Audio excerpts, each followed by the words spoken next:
So first మనం ఏం implement చేసేద్దాం అంటే ఫస్ట్ గెట్ సింగిల్ ఎంట్రీ, ఒక సింగిల్ ఎంట్రీని ఏ విధంగా మనం రిట్రీవ్ చేయాలి అనేది చూద్దాం. సో గెట్ సింగిల్ ఎంట్రీ అంటే మనం ఇక్కడ నుండి రిక్వెస్ట్ ఏ విధంగా ఇస్తాము, ఇప్పుడు ఫర్ ఎగ్జాంపుల్ /entries/8 అని ఇస్తాం. /8 అని ఇచ్చి ఇక్కడ గెట్ రిక్వెస్ట్ ఇస్తాం అనమాట. సో గెట్ రిక్వెస్ట్ ఇస్తే అప్పుడు మనకి ఏమవుతుంది తెలుసా, ఇక్కడ బాడీలో ఏముండదు, బాడీ నన్ అయిపోతుంది. ఓకే, సో గెట్ రిక్వెస్ట్ కదా. సో గెట్ రిక్వెస్ట్ అంటే 8 ఐడి ఉన్న ఆ ఒక్క పర్టికులర్ రికార్డ్ డేటా నాకు వెనక్కి ఇవ్వు అని చెప్పి అడగాలి. సో ఈ విధంగా అడిగి మనం సెండ్ రిక్వెస్ట్ పెడితే ఇంకా మనం అది రెడీ చేయలేదు కాబట్టి 404 వస్తుంది.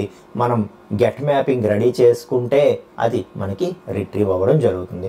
రిక్వెస్ట్ ఏ విధంగా ఇస్తామైతే గెట్ రిక్వెస్ట్ గెట్ మెథడ్ ద్వారా ఇస్తాము అండ్ /id అని చెప్పి కాన్ఫిగర్ చేసుకోవాలి.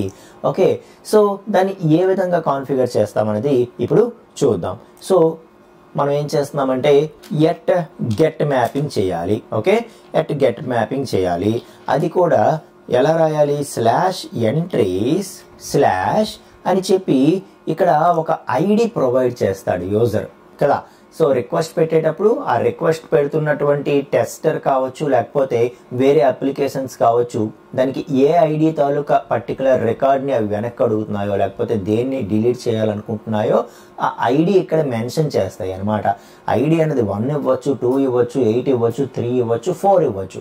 దాన్ని మనం ఎలా ఫిక్స్ చేసేస్తాము, ఓకే, /entries/ వరకే ఫిక్స్. ఆ తర్వాత ఐడి అనేది ఆ రిక్వెస్ట్ అప్పటికప్పుడు ఏ రికార్డు మీద మనం సెర్టైన్ ఆపరేషన్ పెర్ఫామ్ చేయాలంటే ఆ ఐడి ఇస్తాం కదా. ఐడి అనేది ఫిక్స్ కాదు కదా, /id అనేది ఫిక్స్డ్ కాదు కదా. ఫిక్స్డ్ కాదు కాబట్టి మనం ఏం చేస్తామంటే ఇక్కడికి ఒక వాల్యూ రాబోతోంది. ఓకే, ఆ వాల్యూ ఏదొచ్చినా దాన్ని ఐడి అనుకో అని చెప్పి కామన్గా ఈ విధంగా URL ఇస్తాం. URL కాన్ఫిగర్ చేసేటప్పుడు ఏం చేస్తాము, /entries/ అని చెప్పి 7/8/1/3 అలాగా రిక్వెస్ట్తో పాటు ఒక వాల్యూ అన్నది మనకి రాబోతోంది. అది ఏదైతే / తర్వాత వస్తుందో దాన్ని ఈ ఐడిలో స్టోర్ చేయు, ఐడి అనుకో దాన్ని అని చెప్పి ఒక జనరల్ వేరియబుల్ నేమ్ ఇస్తామన్నమాట. ఎందుకు, ఇది ఫిక్స్ కాదు కదా. /entries/ వరకు మాత్రమే ఫిక్స్. ఆ తర్వాత 8 ఇవ్వచ్చు, 7 ఇవ్వచ్చు, 6 ఇవ్వచ్చు, 5 ఇవ్వచ్చు, ఏదైనా ఇవ్వచ్చు. ఓకే, సో ఈ విధంగా ఈ ఫ్లవర్ బ్రేసెస్లో మనం ఏదైనా ఒక వేరియబుల్ని URLతో పాటు ఇస్తే దాన్ని ఏమంటాం తెలుసా, పాత్ వేరియబుల్ అంటాం అనమాట. దాన్ని ఏమంటాము, పాత్ వేరియబుల్ అంటాం.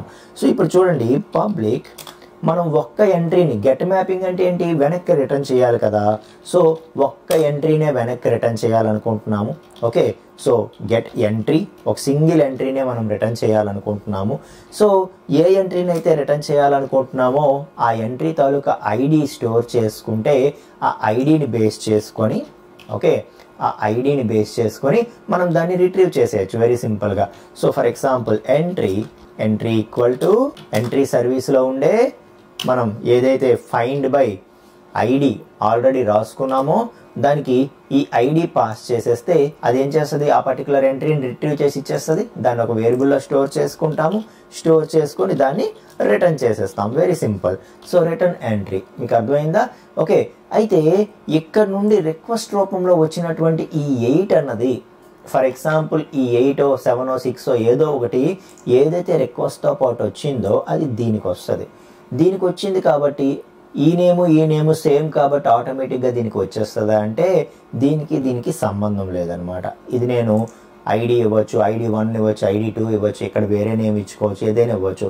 సో ఇలా ఇచ్చినంత మాత్రాన ఆ వాల్యూ రిక్వెస్ట్తో పాటు దీనికి వచ్చింది, దీనికి వచ్చినంత మాత్రాన ఈ వేరియబుల్కి అసైన్ అయిపోదు. ఇది జస్ట్ మనం ఒక ఆర్గ్యుమెంట్గా ఒక నార్మల్ వేరియబుల్ తీసుకున్నాము. ఇప్పుడు మనం ఏం చేయాలంటే ఈ వేరియబుల్కి ఏదైతే పాత్ వేరియబుల్కి వాల్యూ రిక్వెస్ట్ ద్వారా వచ్చిందో దాన్ని దీనికి ఇవ్వాలి. సేమ్ యాజ్ రిక్వెస్ట్ బాడీ, మనకి రిక్వెస్ట్ బాడీ రూపంలో ఆబ్జెక్ట్ వస్తే దాన్ని తీసుకువెళ్ళి దీనికి ఎలాగైతే ఇచ్చామో అలాగే మనకి ఇక్కడ నుండి రిక్వెస్ట్ ద్వారా వస్తున్నటువంటి నెంబర్ ఏదైతే ఉందో ఆ నెంబర్ అనేది దీనికి వస్తుంది, పాత్ వేరియబుల్కి వస్తుంది. ఆ పాత్ వేరియబుల్కి వచ్చింది తీసుకొని మనం ఈ నార్మల్ వేరియబుల్కి ఇవ్వాలన్నమాట. సో ఏ విధంగా ఇస్తామంట, దానికోసమే మనకి పాత్ వేరియబుల్ అని చెప్పి ఒక యానోటేషన్ ఉంది. So path variable of ID అనాలి. Okay, so path variable of ID అంటే ఇక్కడ ఒక పాత్ వేరియబుల్ ఐడి అనేది ఉంది. ఆ పాత్ వేరియబుల్ తాలూకా ఐడికి ఏ వాల్యూ వచ్చిందో ఆ వాల్యూ తీసుకో, ఈ ఐడికి ఏది వచ్చిందో అది తీసుకొని దీనికి ఇచ్చేయి అని మనం చెప్తున్నట్టు అనమాట. అప్పుడు మనకి ఏదైతే పాత్ వేరియబుల్ ద్వారా వాల్యూ వస్తుందో అది దీనికి అసైన్ అవుతుంది. అర్థమవుతుందా? అప్పుడు మనకి ఈ ఐడిలో మనకి రిక్వెస్ట్తో పాటు వచ్చినటువంటి వాల్యూ ఈ వేరియబుల్కి వస్తుంది. ఈ వేరియబుల్ని యూజ్ చేసుకొని మనం ఏం చేస్తాము, సర్వీస్ ద్వారా ఆ ఫైండ్ బై ఐడి కాల్ చేసి ఆ పర్టికులర్ ఎంట్రీని గెట్ చేస్తాము. గెట్ చేసి దాన్ని రిటర్న్ చేసేస్తే వెనక్కి వెళ్ళిపోతుంది అనమాట. అర్థమవుతుందా? సేవ్ చేస్తున్నాను, ఒకసారి స్టాప్ చేస్తాను. స్టాప్ చేసి ఇప్పుడు ఒకసారి మళ్ళీ ఫ్రెష్గా రన్ చేసేస్తే మనకి గెట్ ఎంట్రీ రెడీ. ఓకే, ఒక పర్టికులర్ ఎంట్రీని రిట్రీవ్ చేయడం అనేది రెడీ. ఓకే, చెక్ చేసేద్దామా? ఇప్పుడు చూడండి, ఇంతకుముందు మనకి ఎర్రర్ వచ్చింది కదా 404. ఇప్పుడు గెట్ రిక్వెస్ట్ పెడుతున్నాము, /entries/8 అంటున్నాము అని సెండ్ రిక్వెస్ట్ పెట్టేస్తే మనకి వెంటనే రిజల్ట్ అనేది వచ్చేయడం జరిగింది. Okay, so response 200 okay. Response ఏమొచ్చింది? 200 ఓకే వచ్చింది కదా, అంటే సక్సెస్ అయింది అనమాట. ఆ ఎంట్రీ ఏదో ఆ పర్టికులర్ ఎంట్రీని రిట్రీవ్ చేసి మనకి ఇవ్వడం అనేది జరిగింది అనమాట. అర్థమవుతుందా మీకు? సో అలాగా మనం ఒక సింగిల్ ఎంట్రీని గెట్ చేయొచ్చు. ఓకే.